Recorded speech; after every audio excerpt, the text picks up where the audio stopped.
Film की शुरुआत होती है और हमें एक आदमी दिखाया जाता है जिसका नाम एलियट है।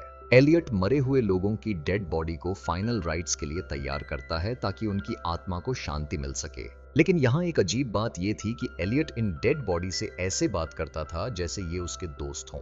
वो बहुत केयर और प्यार से उनकी प्रिपरेशन करता था। हमें समझ आता है कि एलियट ये काम कई सालों से कर रहा है और वो इस काम को बड़ी श्रद्धा और ईमानदारी से करता है। अब हमें एना के बारे में दिखाया जाता है जो एक प्राइमरी स्कूल की टीचर है। उसकी लाइफ उसके बॉयफ्रेंड पॉल से जुड़ी हुई है। एक दिन एना की लाइफ में ऐसा मोड़ आता है जब वो लाइफ और डेथ के बीच फंस जाती है। फिर हमें दिखाया जाता है कि एना और पॉल के बीच इंटिमेसी होती है। पॉल इस चीज को एंजॉय कर रहा होता है लेकिन एना उस पल को फील नहीं कर पा रही होती। पॉल उससे पूछता है व्हाट्स योर प्रॉब्लम, लेकिन एना कुछ नहीं कहती और चुप रहती है।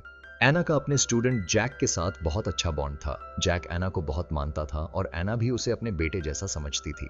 एक दिन स्कूल में एना को बहुत अजीब अजीब चीजें महसूस होने लगती हैं। स्कूल ओवर होने के बाद उसे लगता है कि कोई उसे स्टॉक कर रहा है। तभी उसे जैक बाहर मिलता है। एना जैक से पूछती है कि क्या मैं तुम्हें घर छोड़ दूं, लेकिन जैक कहता है कि उसकी मॉम उसे लेने आ रही है।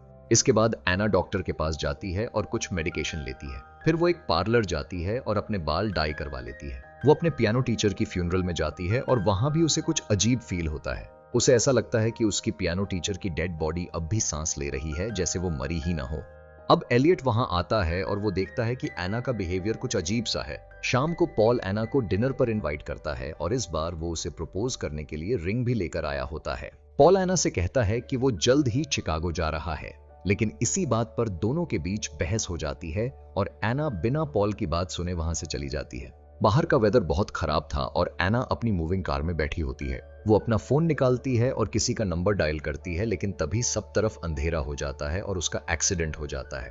अगले सीन में हमें एलियट दिखाया जाता है। उसके पास एक नई डेड बॉडी होती है और वो डेड बॉडी किसी और की नहीं बल्कि एना की होती है। उसके कपड़े सिजर्स से काटे जाते हैं और उसके नीचे वो एक ब्यूटीफुल रेड ड्रेस पहनी होती है। उसके सिर पर एक डीप वुंड भी होता है। तभी एना अपनी आंखें खोलती है और पूछती है वेयर एम आई। एलियट कहता है तुम्हारा एक्सीडेंट हुआ था 8 घंटे पहले और तुम मर चुकी हो। लेकिन एना को इस पर यकीन नहीं होता क्योंकि वो तो सांस ले रही थी और सब कुछ महसूस कर पा रही थी। एलियट उसे उसका डेथ सर्टिफिकेट दिखाता है और कहता है कि 2 दिन बाद तुम्हारी फ्यूनरल है। वो कहता है कि तुम्हारी सोल तब तक तुम्हारे बॉडी में ही रहेगी। एलियट को डेड लोगों की सोल से बात करने की पावर थी और वो उनसे बात करता था जो लाइफ और डेथ के बीच फंसी होती हैं। एलियट वहां से चला जाता है लेकिन एना को इस पर विश्वास नहीं होता। उसे लगता है कि ये सब उसका कोई बुरा सपना है। दूसरी तरफ पॉल दिखाया जाता है। वो बार बार एना को कॉल करता है लेकिन उसका फोन अब एलियट के पास होता है और वो कॉल डिस्कनेक्ट कर देता है। पॉल फिर एना के घर जाता है और वहां उसकी मॉम उसे बताती है कि एना मर चुकी है। पॉल ये सुनकर टूट जाता है लेकिन एना की मॉम को देखकर ऐसा लगता है जैसे उसे कोई खास फर्क नहीं पड़ा हो।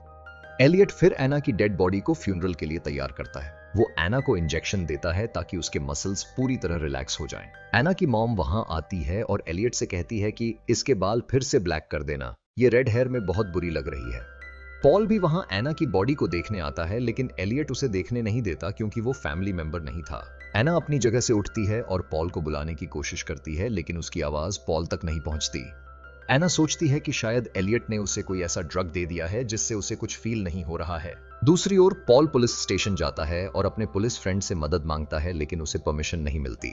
एना वहां अकेली होती है और वो सिजर्स पकड़कर खुद को बचाने की कोशिश करती है। उसे वहां एक और डेड बॉडी दिखती है और वो डर जाती है। एलियट वहां आता है और एना उस पर हमला करने की कोशिश करती है लेकिन एलियट बच जाता है। वो एना को फिर से समझाने की कोशिश करता है कि वो मर चुकी है, लेकिन एना मानने को तैयार नहीं थी क्योंकि वो सांस ले रही थी और बात कर पा रही थी।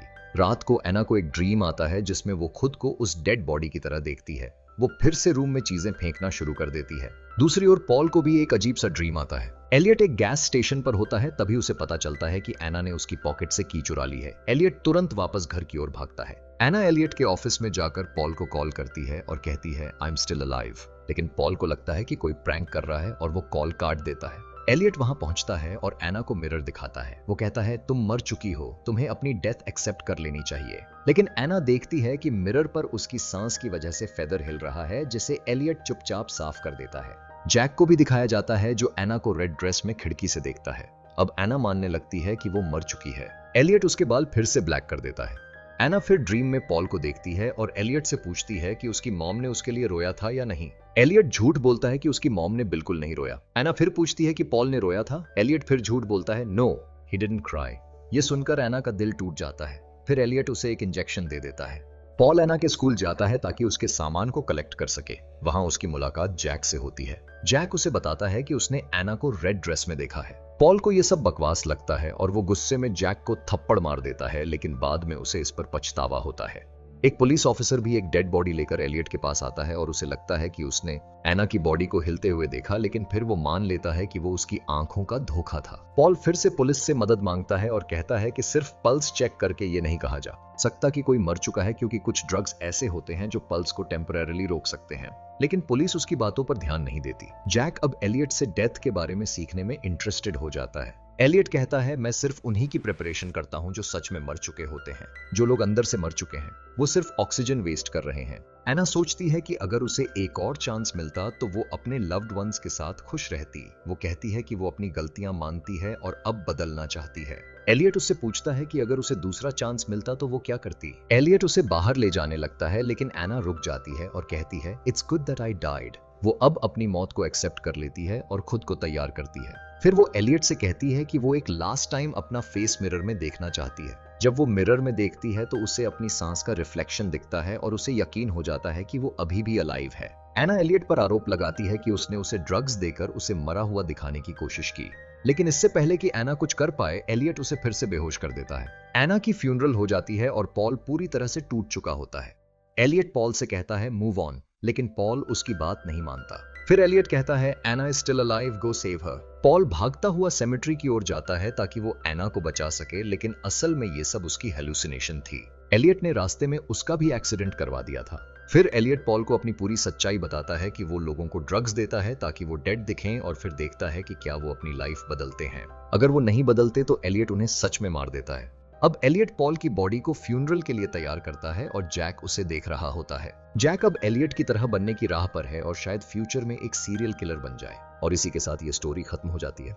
तो ये थी कहानी आफ्टर लाइफ फिल्म की, उस आदमी की जो खुद को गॉड की तरह समझता था और डिसाइड करता था कि किसे दोबारा चांस मिलेगा और किसकी सांसें यहीं खत्म होंगी। एलियट की ये ट्विस्टेड फिलॉसफी और उसकी बातें सुनकर जैक भी उसी राह पर बढ़ता दिखता है, और यही डर है कि एलियट की तरह अब वो भी एक नया मॉन्स्टर बनेगा। तो दोस्तों, आपकी इस कहानी के बारे में क्या राय है? क्या एना सच में बच सकती थी? क्या पॉल को सच जल्दी समझ जाना चाहिए था? और सबसे बड़ी बात, क्या ऐसे लोग हमारे आसपास हो सकते हैं जो जिंदगी और मौत का खेल खेलते हों?